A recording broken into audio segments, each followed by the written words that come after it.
Olá, bem-vindos ao canal Calmangás. Deixe um like e se inscreva. Me seguir ou não, é uma escolha sua de direito. Agora você provavelmente já sabe lutar.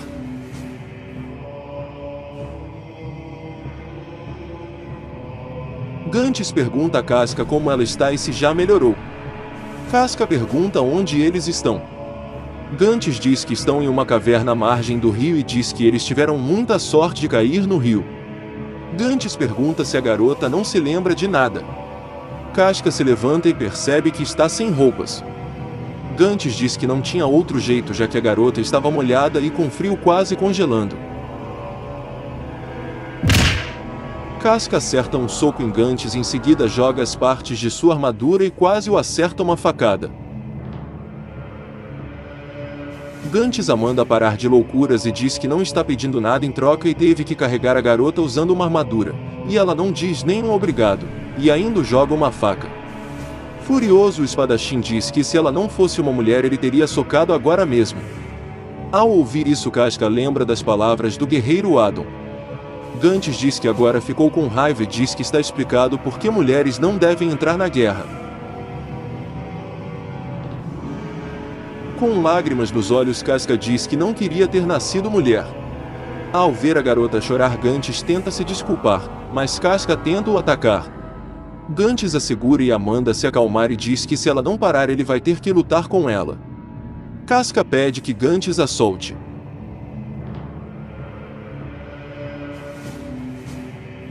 Mais tarde, Gantz joga uma camiseta para Casca e diz que ele usou a roupa até secar. Gantz pergunta se ela ainda está chorando. Casca manda Gantz olhar para outro lado pois ele a perturba. Ainda chorando, Casca diz que é muito patética e não queria que ele a ajudasse. Em pensamento, Gantz diz que provavelmente a garota o odeia muito e que não deveria ter ajudado. Gantz pede para que Casca responda por que ela se juntou aos falcões e diz que a guerra é algo difícil para as mulheres. Após alguns segundos de silêncio, Casca sussurra o nome de Griffith e em seguida diz que foi tudo por causa dele. Casca diz que sua vila natal era pequena e pobre e eles tinham que pagar impostos para o governo e muitas vezes ela passava 3 dias seguidos sem comer, muitas pessoas morriam de fome. A vila era próxima da fronteira, então ela era alvo de constantes ataques, e a população não podia fazer nada além de ver suas casas serem queimadas. Casca diz que todas as vilas eram assim e com o tempo se acostumaram a ser humilhados e ela pensava que aquele tipo de vida era normal. Um dia passou um aristocrata, ele disse que me queria como serva e meu pai deixou que me levassem, foi inevitável. Eu tinha 6 irmãos, é estranho que nenhum deles tenha morrido. Meus pais apenas deram uma filha que não era boa no trabalho no campo. Isso é uma coisa normal. Mas no caminho para o castelo dele,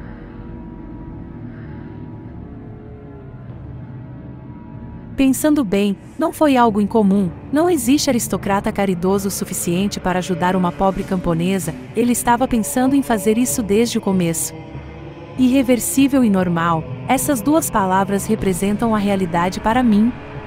Mas naquele momento, Griffith diz: só porque você nasceu um nobre, você acha que pode agir como um deus? Foi estranho, ele parecia uma estátua móvel de um santo, era como uma pintura realística. Eu tinha apenas 12 anos, eu pensei que Deus tivesse enviado um anjo para me salvar, mas a ajuda de um anjo não vem de graça. Com sua voz suave, Griffith me disse que se eu quisesse me proteger era para pegar a espada.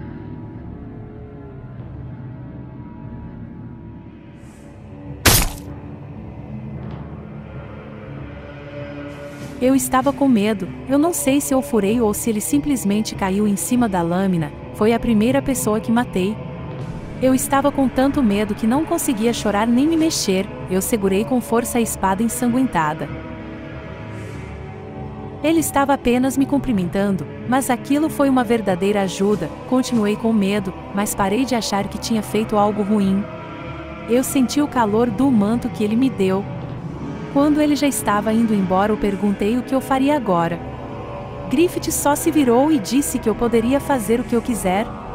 Tomei toda a coragem recém-descoberta e gritei para que Griffith me levasse com ele. Disse a ele que não poderia voltar a meu vilarejo e implorei e disse que se ele quisesse eu aprenderia a usar a espada.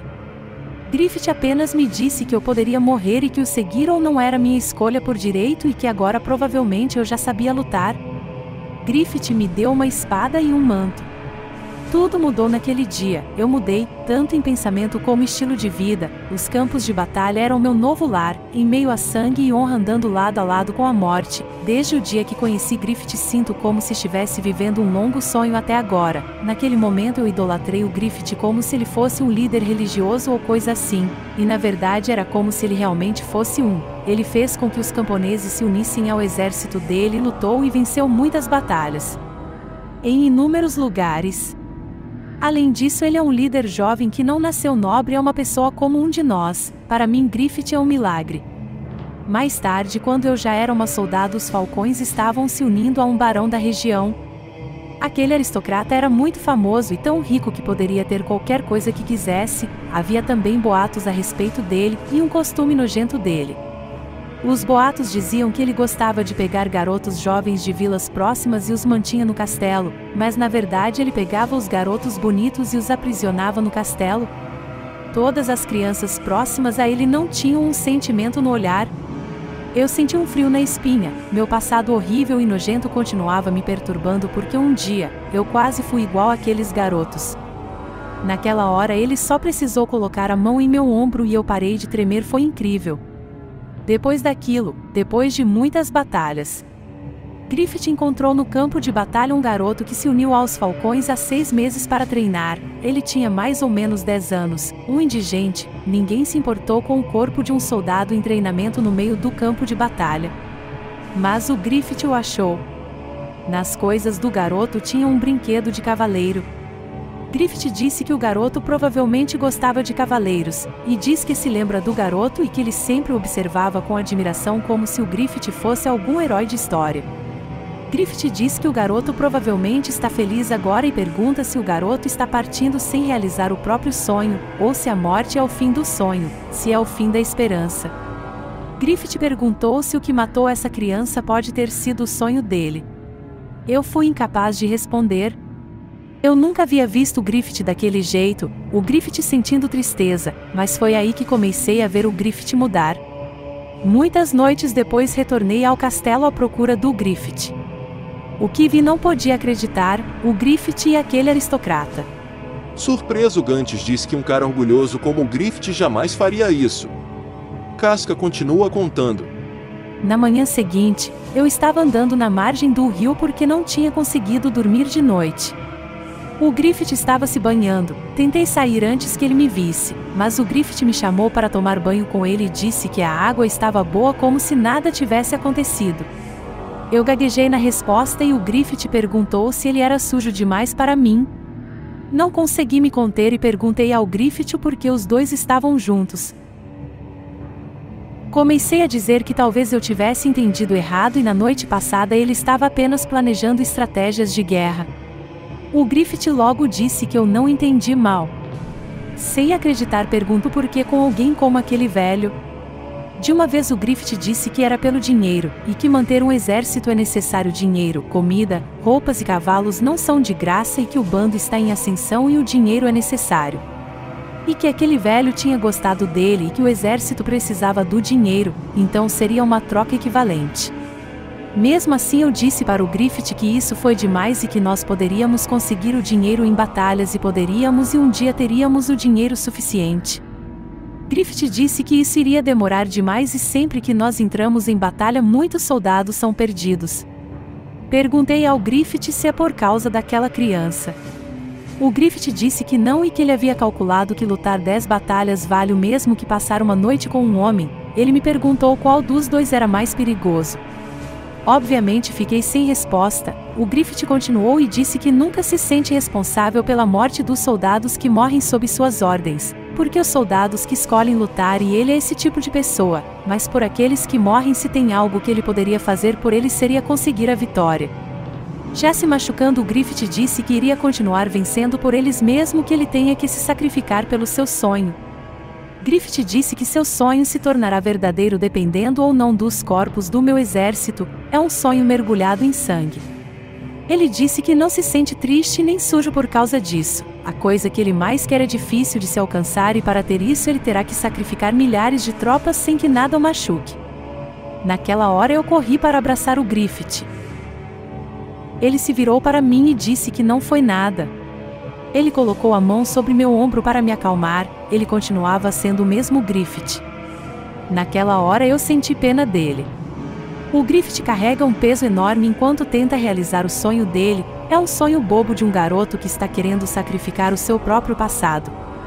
Mas o sonho dele parece muito grandioso e puro, nós nem podemos nem mesmo imaginar o tamanho do peso que ele carrega.